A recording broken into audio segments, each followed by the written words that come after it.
What a beautiful day to have our EFTI.Talk in April. In a few seconds, once we have more people check in, we will start our program. Thank you for making time to join us.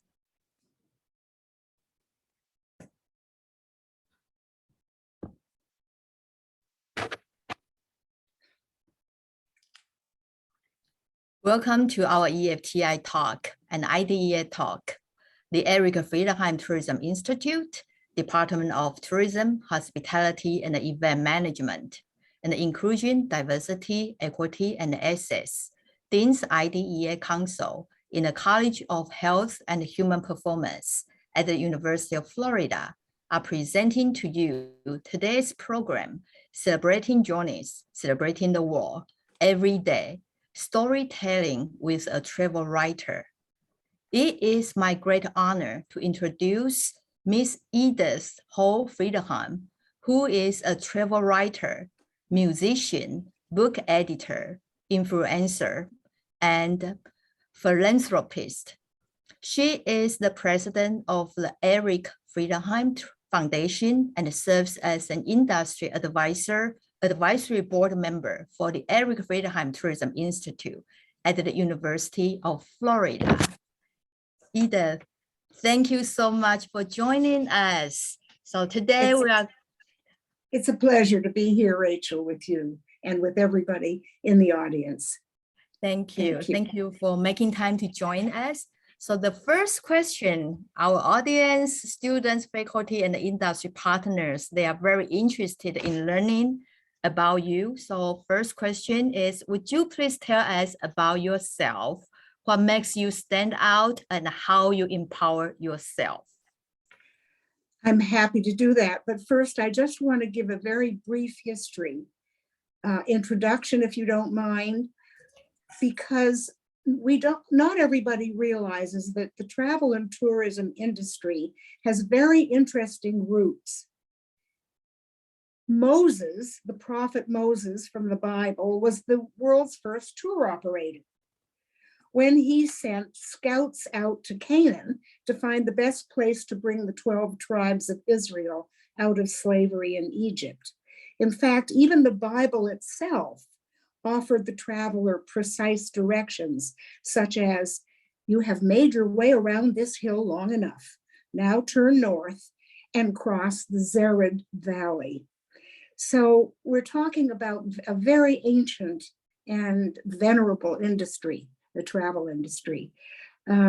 So I wanted just to talk about that for a minute, because people don't realize that it has its roots in the Bible, and especially in Moses. Okay, so me, what would you like to know? Tell us about what empowers me. Yes. I think being this is very chauvinistic of me, but I do think that being Canadian has been a big advantage. I was born and raised in Toronto, where the important thing when you were growing up was to be well-mannered and respectful.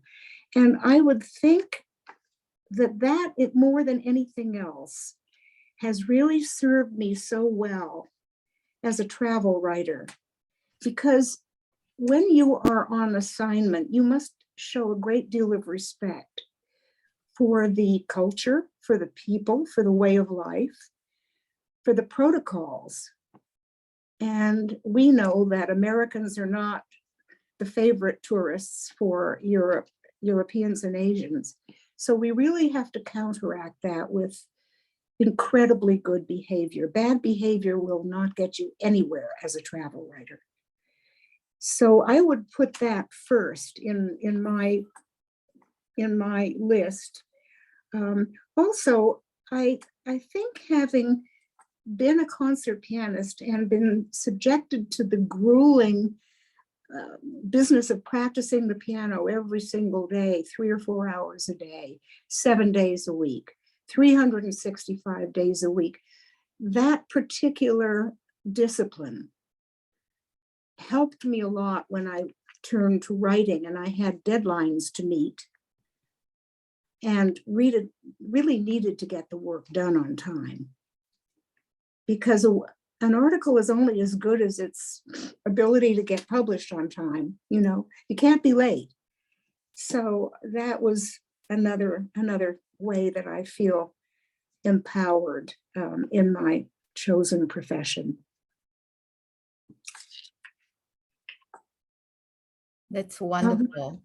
I really love your background as a musician. I always believe melody, music speaks to our spirit. Lyrics speaks to our soul. So would you please tell us about 2 or 3 of your most memorable experiences that led you to want to be a musician? Then we will come back to how you have become a travel writer. When I was a little girl in Toronto, my best friend's father took us to our first movie. And I was very affected by that movie. And when I came home, my mother asked me about it and I started to cry. And she thought the movie had been very upsetting. And apparently through my tears, I was saying, the music was so beautiful. And I was so emotionally affected by the soundtrack of that movie that my mother had the good sense and intelligence to call the movie theater, which you could do in that time, and ask what the soundtrack was for the current movie. It happened that the soundtrack was the Rachmaninoff Second Piano Concerto, a very sophisticated piece for a 5-year-old to go to pieces over. So she realized I was a weird kid, and she arranged for me to have piano lessons. And that was really the beginning of a 45-year career that never wavered. It was a commitment and a dedication and a passion that I had. My parents both played the piano very well, and they went to a lot of concerts. And so I was surrounded by music. Every Sunday they played records of ballet music and symphonies. So I really grew up in a musical household, and that helped a lot too. That's wonderful. Think about C, D, E, F, G, A, B with the Right. notes. Then there are so many songs are based upon those notes. And for 26 letters, then there are so many stories can be created. So Yes. the follow-up question for you will be, tell us about 2 or 3 of your most memorable experiences that motivated you to become a travel writer. Well, interestingly enough, when I was a child in Toronto, I went to summer camp. And we got to summer camp. This was in the northern wilds of Ontario, the province of Ontario. We had to take an overnight train, a sleeping car train. And it was so exciting and so romantic to me to take a bag and get on an upper berth in a train and take an overnight train to a town way up north in Ontario. And in that town, we all loaded into a boat. And the boat took us to the island where the summer camp was. So it was a long overnight train trip and then a boat trip. And I just loved the travel part. I hated camp, hated it. I had to go for 2 months every summer, and I hated it. I tried to get sick and stay in the infirmary because they had showers and bathtubs there. And I hated, the outhouses. But I loved the traveling back and forth to and from the camp. Also, my parents came to New York at least once a year, and we came together and we went to, Central Park, and we went to concerts and theater and art galleries. And that trip was so wonderful that I just thought the whole world was going to be like that. And it sparked my interest greatly in traveling. Also, I think I was born with the travel gene. I'm convinced that's something you're born with, that you can't learn a love for travel. You're born with it or you're not. And I have always been. If I have to stay anywhere longer than 6 weeks, I get crazy. So. And also the good sign is when you travel, you gain energy. Yes, for me, it's just the greatest. It's an education. It's a look into how other people live and work. It's I think it's more educationally valuable than almost anything I can think of. Of course. So Yeah. which one was your first travel article as a child? Because the camping trip inspired you. You love traveling. My letters home were so detailed and so long and so filled with all kinds of information that kids don't write in their letters to their parents from summer camp. But mine were. I just went into great detail all the time. My mother knew that, and she saved all my letters from camp. And I have read them through the years over and over again, because in fact, they were travel articles. It's like my late husband, Eric Friedheim. He was always a journalist. He was always a newspaper man. He published a newspaper when he was 10 years old in a hotel, residential hotel that he and his family were staying at in Toronto when they happened to be there for a year. And he sent this newspaper around. Mrs. Jones had a new baby yesterday. This is what's playing at the movie theater. And he would distribute this paper to all of the residents of the hotel. And he was about 9 or 10 years old. So we both got started very early, I guess. That's wonderful. Yeah. So what challenges have you faced in your professional life as a musician and as a travel writer?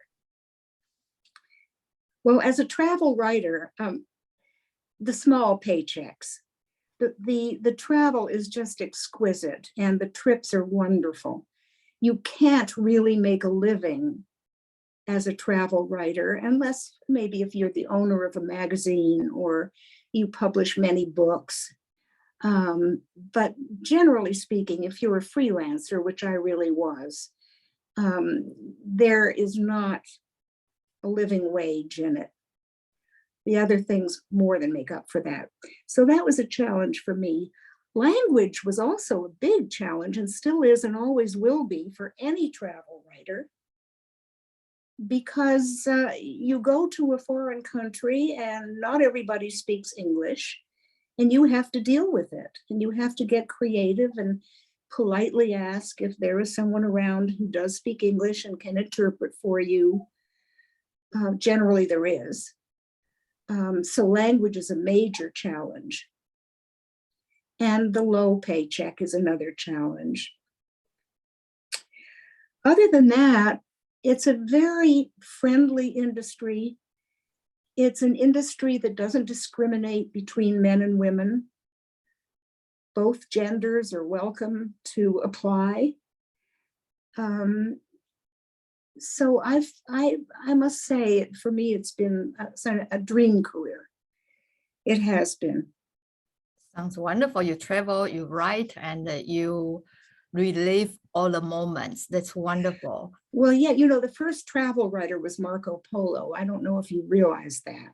But yeah. Marco Polo, of course, was a Venetian explorer and writer who, for the court of Kublai Khan, traveled all over Asia extensively and for a long time, for several years, and wrote his details of his trips, which were published in a book called Travels of Marco Polo. And his travels took place in the 1200s, I think around 1271 to 1295. So the book, Travels of Marco Polo, has become a classic in the travel writing genre. And he was followed by some very illustrious people, some of whom are Charles Dickens, Daniel Defoe. Mark Twain was a travel writer. Edith Wharton wrote a lot of travel. Henry James, Ernest Hemingway, Paul Thoreau, who wrote a marvelous book called The Great Railway Bazaar, and my favorite writer, Jan Morris. So I love we have a long tradition of very good writers.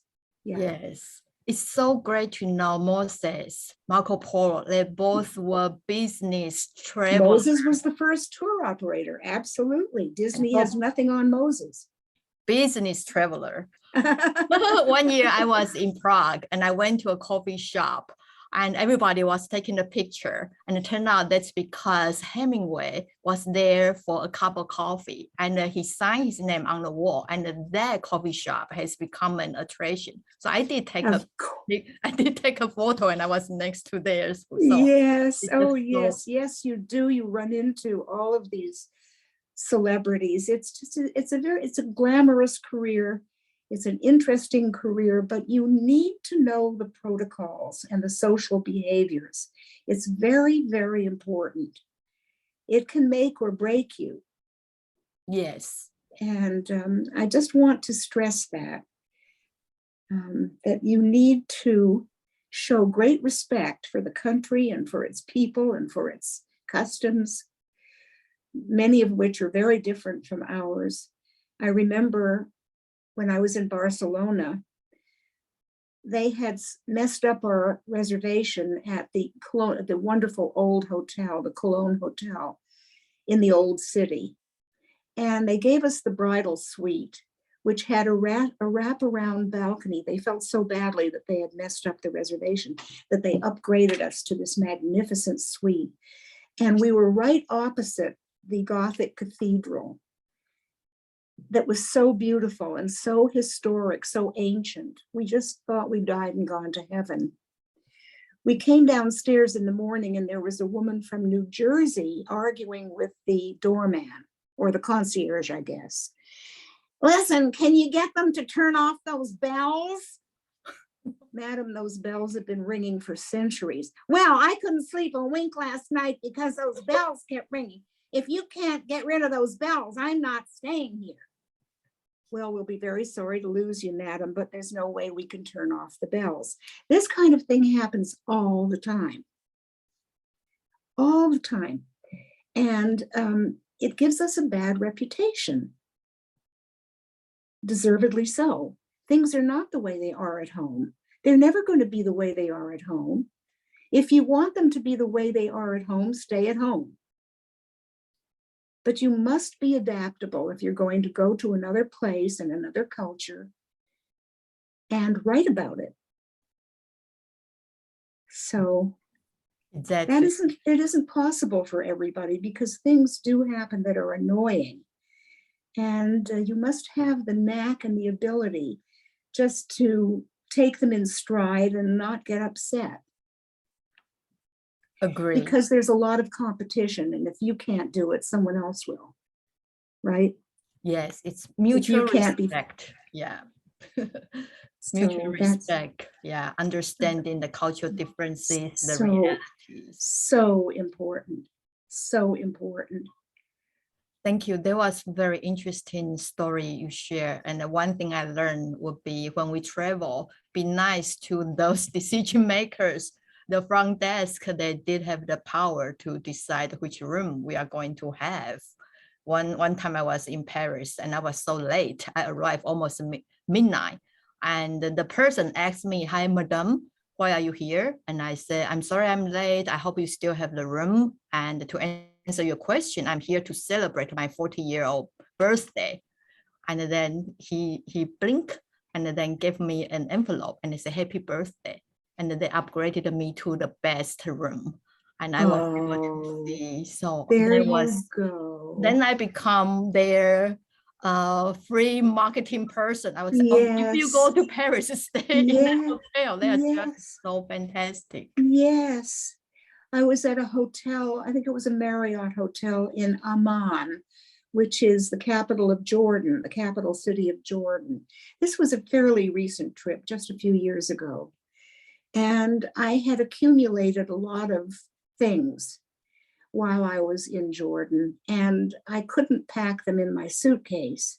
I travel very, very light. I haven't checked a bag in 40 years, no matter where I'm going or for how long I'm staying. I carry on. I do not check bags, ever, ever, ever. So there I was with all this merchandise, and I came down to the lobby, and I asked the clerk whether it would be possible to send some things back to New York. And he said, just a minute. And he went in the back, came out. He said, yes, it would be possible. And I said, okay, I would really appreciate that. He said, we'll do it with your credit card. I said, fine. Here's my credit card. And he said, okay, we don't need it this minute. So I said, why not? He said, well, because we're going to do our best to send it properly, but should anything go wrong on the way, there's no way we're going to charge you for it. So you aren't going to pay for this until you have received the items. And only then will we charge your credit card. Well, you never find this in this country. You pay as you go, you pay first, and then you complain later. But it was so dear of them to take a chance on me, and they refused to take any money.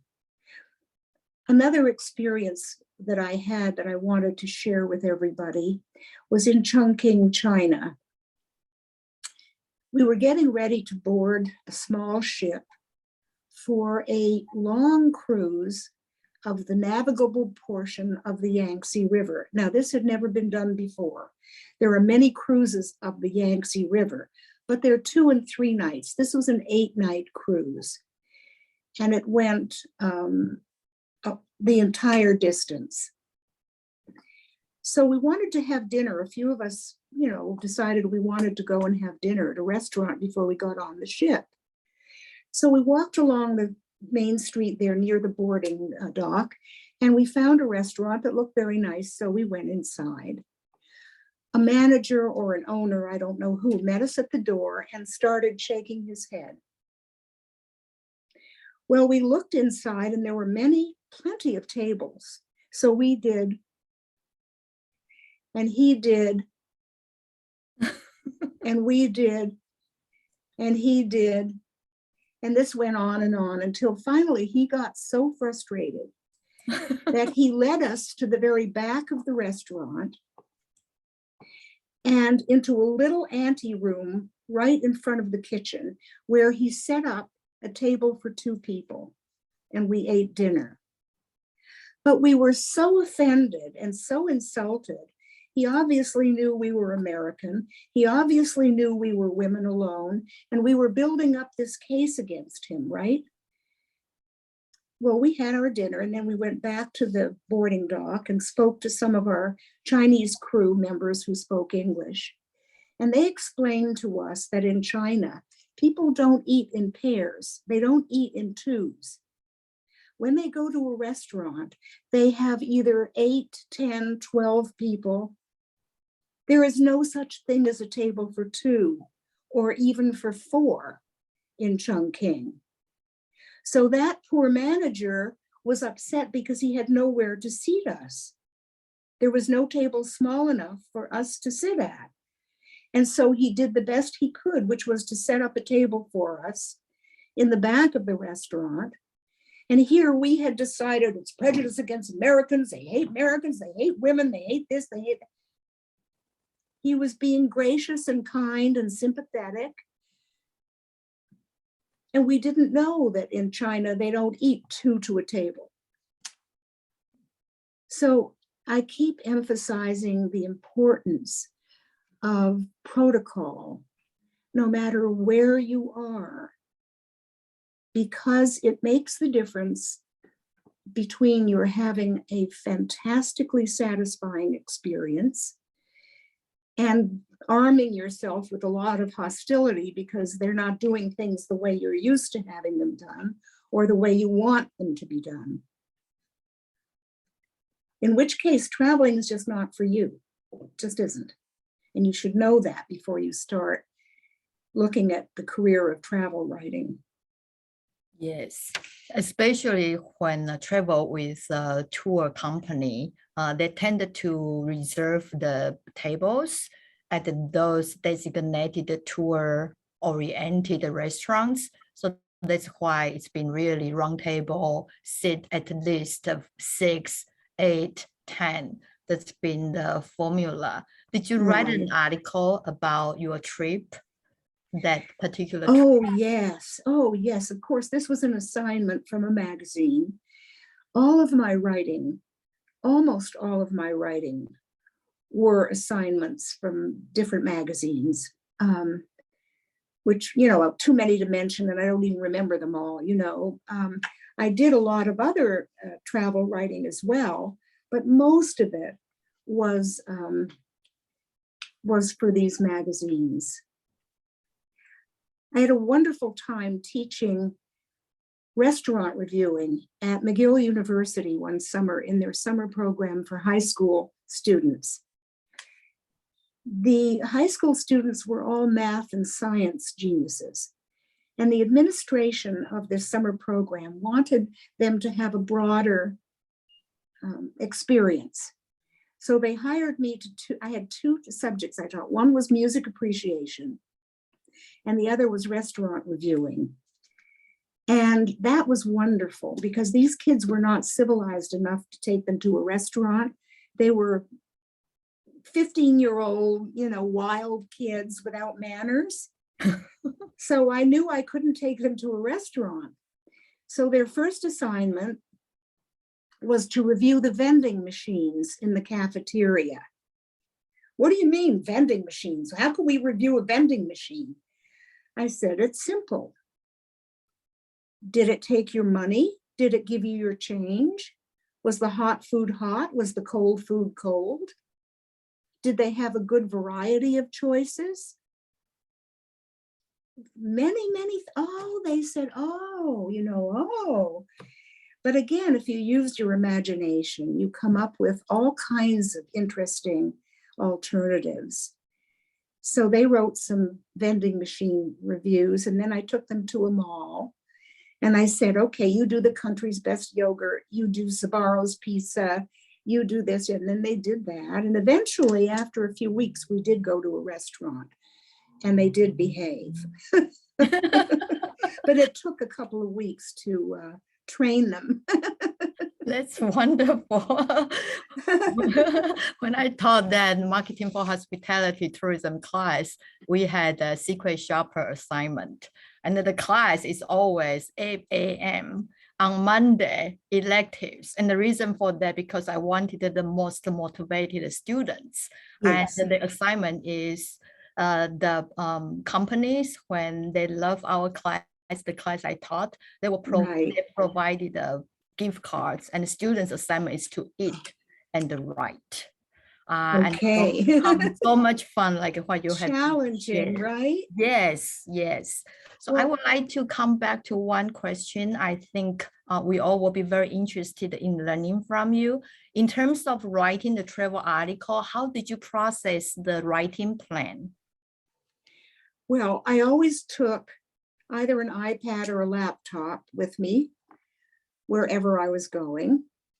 And I took voluminous notes, because if you trust your memory, it's tricky, it's risky. You might or might not remember. And a lot of my writing, in fact, most of my writing was for the industry.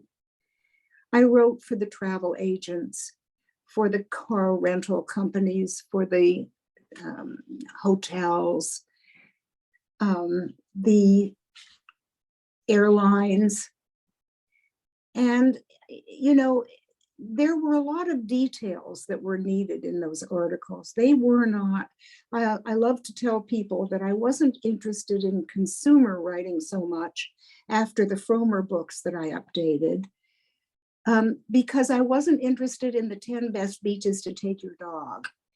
I was more interested in the inner workings of the travel industry, because it is really the most fascinating industry in the world. It's a $2.3 billion industry, the second largest in the world.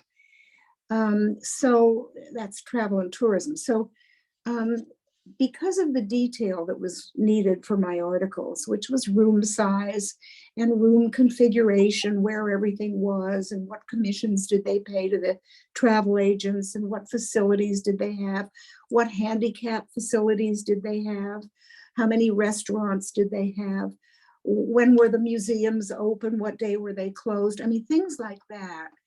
I didn't trust myself really to remember everything. So I took notes, and lots of them. And I interviewed everybody I could interview. Because I was a professional and part of a press trip, interviews were arranged for us. You know, lots of them were. So that was easy and fun. And then when I got back to the States, I wrote my lead. Now, I don't assume everybody knows what a lead is, but a lead is going to be the first sentence of your article. The last sentence is called the kicker. But the lead has to entice the reader. It has to attract the reader to read on. So the lead becomes very important to what comes next. So I struggled often with the lead, but that was the first thing I wrote. And then I followed it with the other, you know, the remainder. Usually a magazine writer is limited to a certain number of words, and I was. You might say that's one of the challenges. Because some of the events or places that we went weren't really worth 1,500 words or 2,000 words, and others were worth way more than that. So to have the confines of a set space was a challenge. And you had to really organize your material to cover everything you wanted and needed to cover, and didn't run over or come short. Because editors are busy and they don't always have the time to, you know, cater to your every little need. So the less work they have to do, the better they like it. And all of the editors that I worked with and for were extremely professional and extremely capable in their fields. I enjoyed them a lot and I respected them a lot. That's great, because our attention span is so short. So the title of the article, the first one or two sentences will be the key point to attract and retain our readers. And then the next thing that comes as equally important is a good command of the language and a flair for the language of travel. And above all, a knowledge of grammar, English grammar, and self-control over using too many adjectives. Eric and I, my late husband Eric and I, used to play a game of who could think of the most adjectives, the most trite, the most overused adjectives in travel writing. And I would say the breathtaking views, and he would say the cozy fireside, and I would say the awe-inspiring mountains, and he would say, you know, and we would have a competition to see who could think of the worst adjectives. And then we would get rid of all the adjectives. We didn't like adjectives, and we didn't use very many of them. Which one is the winner, the worst adjective? The top three? The cool breeze, the balmy air, you know. I mean, these are overused adjectives. You need to find others that are not so stale. Yeah, but it was a lot of fun. Yeah, we spent days. We were on a train in Montana, a new train called the Montana Daylight Train, and the heat affected the tracks, and the train stopped and wouldn't move. We were in the middle of nowhere, and there were a bunch of us travel writers, and we had this contest for adjectives, and passed a couple of hours very happily that way to see who could win with the most bad adjectives.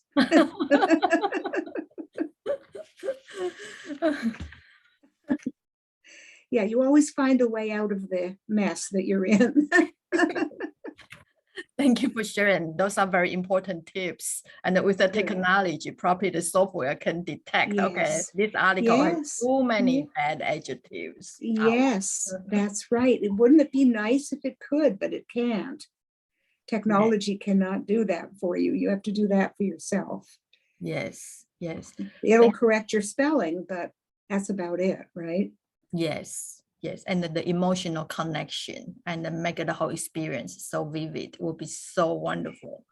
Okay, I'm sorry. Go The ahead. perk that makes this field worth the struggle, mainly the financial struggle, is passion. You can't win in this world without passion. If you're lucky enough to find it, then nothing stops you. You just keep going until you get there. Not everybody finds the perfect solution. Many people have to settle for job security, and that's good. I mean, if you're supporting children and so forth. But and so this is a field that isn't for everyone. You know, the glamour can wear thin when you're struggling financially. As a pianist and educator, I had supplemented my income with fairly lucrative writing of music-themed film strips for classrooms in schools. And I discovered I had a flair for descriptive writing and a knowledge and feel for grammar. So when I happened to get an assignment to update this Fromer guidebook called Washington and Historic Virginia, I realized that travel writing was a lot more fun than practicing the piano 4 hours a day. And I could do it pretty well. I discovered that as well. So that was the beginning of what for me really was not only a second career, but a true passion. Yeah. I will say amen to that. My first admission was to a music major, and I decided I will go for travel tourism, economic statistics. So that makes two of us, right? Yes. Yes, you play the piano very well, and you compose too. It's for leisure time. Yeah, very nice. But that's the best way to do it. Yes. Yeah. For travel writing, you are making a life. And for that, so in the editorial travel writing industry, you have experienced success, Edith. So what difficulties do you experience on a regular basis in the industry? I think you touched on several topics. If you would like to summarize, are there any particular difficulties that you experience, and how have you broken some barriers, if there are any major issues in the travel writing industry? I think I've broken barriers. I'm going to go back to this original point by respecting and observing all the protocols. I've been on many press trips. The ideal number is 7. They like 7 people in a press trip. And I've been with people who were drunk by 10 in the morning, who were demanding, who didn't eat this and they didn't eat that, and would, you know, it just goes on. And that to me is the biggest hazard in taking on this particular industry, because you can't get away with it. You will never be invited back. The publisher won't want anything to do with you. You cannot buy your way into it. So I think that's where I really had an advantage, because I was Canadian, having been brought up so much in the tradition of good manners. I really keep coming back to that. And as I look back, that was the biggest challenge and the biggest hazard in the kind of writing that I did. Because we did go to I was in Africa on safari when a baboon actually came in my window from the outside and started going through my bag and picking out everything in my bag. Well, you know, my instinct was to scream, and you can't do that. You just have to stand there and watch him do his thing. And eventually he left. Everything I owned was on the floor, but he left, you know. So that kind of adaptability and ability to smooth things over when they go wrong, and they go wrong all the time. Eric always told me that the most difficult trips were going to be the most memorable ones, and he was absolutely right. Absolutely right. Paris was a piece of cake, so was London. Except that in London, we had booked a Buckingham Palace tour. And in the morning, when we were supposed to get up and go on the tour, we got a call from Buckingham Palace. Princess Diana had been killed the night before, and so all of their tours were canceled. And the whole city was in mourning. So what did we do? We went to the nearest train station and we got on a train for Brighton, which is a marvelous seaside city down south where, you know, there was no weeping and wailing. I mean, we felt terrible about Diana, but we didn't want to be in London that day because it was one big memorial parade and funeral cortege and everything. So we ended up in another city having a terrific tour, and we'd never have gone there otherwise. It wasn't on our agenda at all. So yeah. Yeah, so flexibility and the creativity during Yes, the plan. yeah, and an imagination, absolutely. And respect, respect, respect. Yes. So speaking of Mr. Eric Friedenheim, would you share Mr. Eric Friedenheim's legacy and his visions with us? Yes. First of all, Eric was an activist in the travel industry. He was very influential. He was one of the founders, if not the only founder, of ASTA, the American Society of Travel Agents. He wrote a book called Travel Agents, From Caravans to the Concorde, which is the whole history of travel and tourism and travel writing. This chapter on travel writing is fascinating. And he advocated for travel agents and tour operators.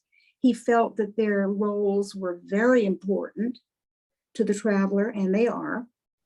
People think, oh, I can do my own trip. I can make all my own arrangements. And they do, and they get into terrible trouble that way because they have no backup. So a travel agent is a very valuable commodity. Anyway, and he had such dignity and such class that he brought those qualities to the travel industry as well.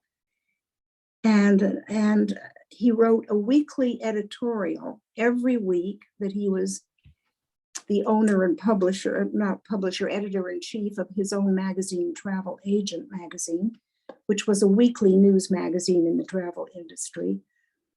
These editorials were full-page pieces that dealt with usually very complicated issues in the industry itself, and were very helpful and very necessary to everybody in that industry.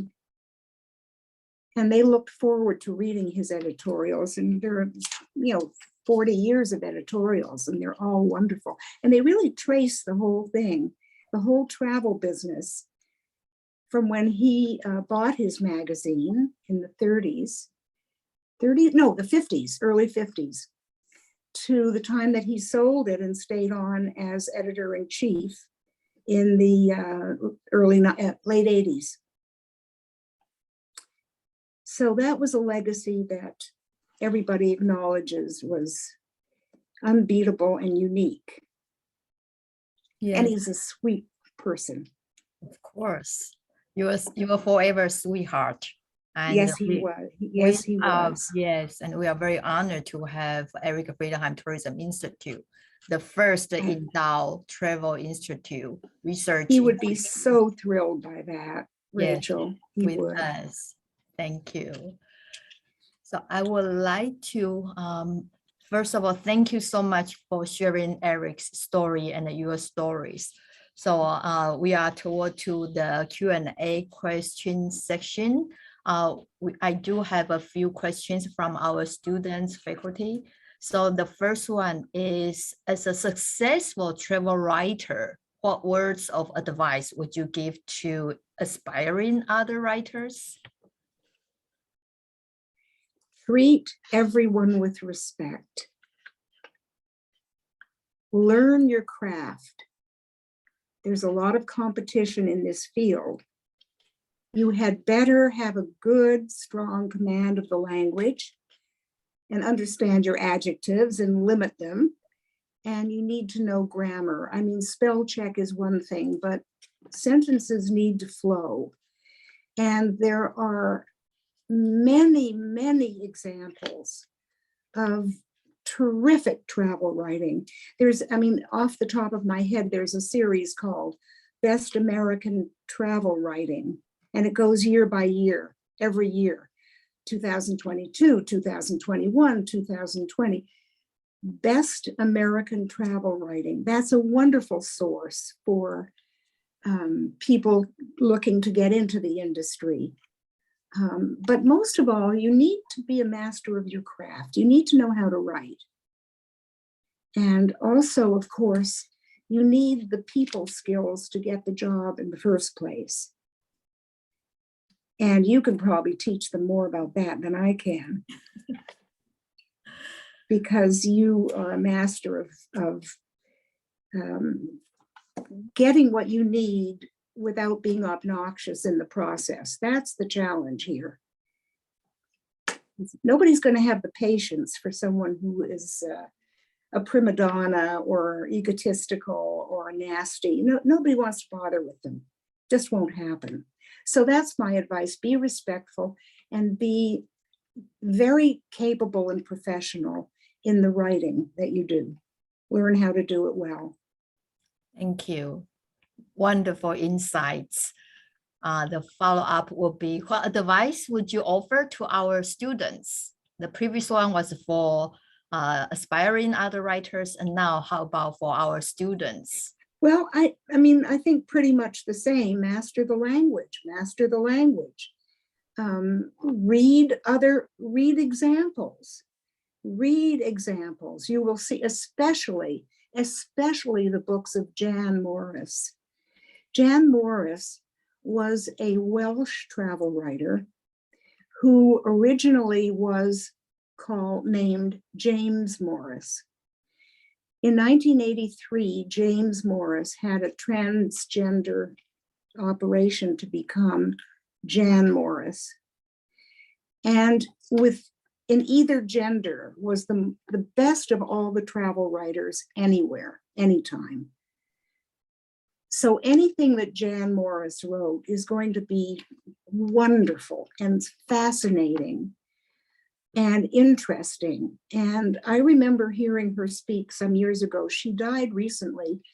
When I heard her at the New York Public Library, she was in her 80s, and she came out on stage, a huge audience, because she had a huge following and still does. And she said, "Now I'm going to take 5 minutes to answer all of your questions about my transgender experience. And after 5 minutes, we will close that subject and never return to it." And I was so impressed by the way she handled that she agreed that people were curious and they wanted the inside story, and she was willing to give it to them, but only for 5 minutes. She wasn't there to talk about transgender. And remember, this was 1983. That's a long time ago. Yes. So that's my advice, is read the good travel writers. There are so many. Thank you. We will keep reading, of course, for our higher education, reading and role. We do have one question from our audience. I'm going to read a question for you, Edith. For our other audience, please feel free to type your question in the Q&A box. The question is, how has travel writing changed in the current environment of electronic publications, website content, and social media? Well, we know that it's changed significantly. We know that. And magazine writing in particular has sort of given way to social media, blogs, magazines online. Many of the magazines are now publishing their works online. I know that Hal Herman does that. And I think probably the others who have survived are doing the same thing. The newspapers are publishing online. They're doing travel online, but mostly it is online, although there are still a lot of guidebooks being bought. There's something about a tactile book being carried around that people like. It's kind of a comfort to have a book that you can refer to when you're at the pyramids in Egypt, and you want to know more. So guidebooks, I think, are still pretty strong, as are blogs and as are some magazines. I'm not so familiar with electronic media because it's a different generation from mine. But I thank heaven for it. I think it's a terrific addition to the business and reaches a lot more people and is a lot less expensive. So it's worth investigating, I think, and going that route, very much so.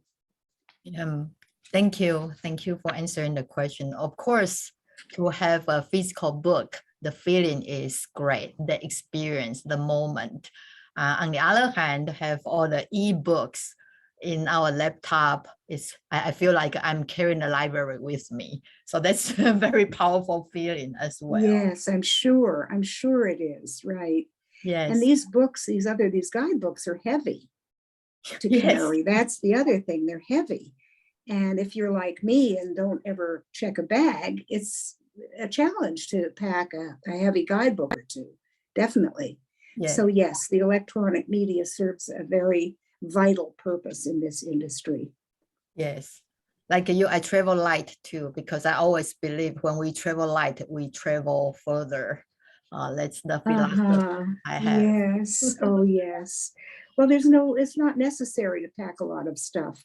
They say that in Europe and Asia, everybody can immediately identify a tourist because he's wearing a backpack. Everyone with a backpack is a tourist. You can know right away. If he's wearing a backpack, he's a tourist. By the way, just to add something very briefly, the difference between a traveler and a tourist originally was that a traveler moved around for commercial purposes. Because in the Greek language, I think, the word traveler was a synonym for trader. So most people traveled to sell or buy wares, whereas the tourist was interested in adventure and recreation and culture and education. So there's that distinction if you want to make it. Thank you for the definitions. Here is one more question. What advice would you like to give to the younger you? Okay, don't be so impatient and don't procrastinate. Writing is the kind of thing that you write something and then you look at it and you don't like it, so you rewrite it. And then you rewrite it again. And then you often go back to the original. If you have a deadline, you'd better be finished with that piece on deadline. And so often when I was younger, I would leave it till the last minute. And not only was I nervous and having palpitations about it, but I didn't do my best, I'm sure, because I felt so pressured. You have time to write your article. You don't need to put it off until 2 hours before the deadline. But our tendency is to do that. I don't know why. So don't procrastinate, I would say to myself. Do it now while it's fresh, while you remember it. Don't let yourself get sidetracked. Thank you. That's very important. I'm sure all of our audience students really need this insight. So well, now all I can say is that there is no more fascinating field than travel writing. It is just all embracing. To have a window into the rest of the world is such a privilege and such a joy and so inspiring. and make such a difference to our own interactions and our own perceptions. And some of the stories I've told you, I hope, highlight that fact that not everybody does things the way we do. And we really must learn to respect and observe those different traditions. Yes, yes. Thank you for sharing. Here are two questions from our audience and students. Who is your favorite author? Author or travel writer? Of course, my favorite travel writer is Jan Morris. I don't have a favorite writer because it's like saying, who's your favorite composer? There is no such thing. You know, I love this one for that quality and that one for this quality. But of course, my favorite travel writer is Jan Morris, with Paul Thoreau coming a close second. But as to a famous author, no more that than a famous composer, a famous pianist, or, you know, yeah. Yes. Sorry No, it's good. It's a very authentic answer. We always say it depends. So the next one is, what books do you recommend for us to read? I think I answered that question. Yes. I said Eric Friedheim's book called Travel Agents, From Caravans to the Concord. Anything by Jan Morris. My favorite is, oh my gosh, I don't know, maybe Cities, which are articles about all the grand major cities in the world. She's written about Venice. I mean, just gorgeous, wonderful writing. Yeah. Mark Twain is wonderful too. Any of Mark Twain's, when he went to Venice, he wrote back a postcard, "Help, entire city underwater." He did a lot of travel writing, and it's very witty and very fun. Yes, yes. I grew up with Mark Twain. Did you? Yeah. Okay, yes. good. Yeah. So the final question from our list is, do you have any further advice or comments you want to make? Just follow your bliss. If it's travel writing, welcome. You can't do better. If it's not, do whatever really turns you on, because you'll do it well. If you settle, you won't find the satisfaction and the passion that you're going to need through your life. And it can change. I mean, mine changed from being a pianist to being a travel writer.